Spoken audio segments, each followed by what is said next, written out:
मेरा नाम चांदनी यादव है और मैं बनारस हिंदू यूनिवर्सिटी से हिस्ट्री डिपार्टमेंट की एक पीएचडी की स्टूडेंट हूँ। हमारा एडमिशन मार्च में होता है 2025 में और 8-10 महीने के बाद भी हमें कोई प्रोग्रेस नहीं दिखाई देती है। और इसके बाद एक लिस्ट अक्टूबर में जारी होती है जिसमें एफिलिएटेड कॉलेजेस में स्टूडेंट्स भेजे जा रहे हैं। 13 के 13 स्टूडेंट्स जो हैं वो रिजर्व कैटेगरी से हैं।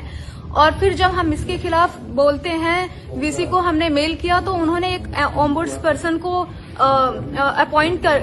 किया और उन्होंने हमें बोला कि आप कंसेंट लेके आइए।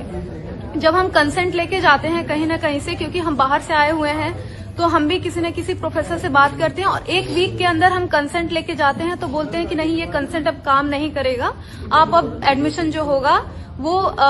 मेरिट बेस्ड होगा और जो एफिलिएटेड कॉलेज जाएंगे वो सिर्फ रेड कैटेगरी के स्टूडेंट्स ही जाएंगे, रेड एग्जेम्प्टेड कैटेगरी के स्टूडेंट्स नहीं जाएंगे। हम सभी जानते हैं कि जो रेड कैटेगरी के स्टूडेंट्स हैं वो सिर्फ नेट क्वालिफाइड होते हैं, उनके पास जेआरएफ नहीं होता है और बाहर जाने के बाद हमें नॉन नेट फेलोशिप भी नहीं मिलती है, हमें लाइब्रेरी एक्सेस भी नहीं मिलता है, हमें बहुत सारी अपॉर्चुनिटीज से हमें वंचित रखा जाता है।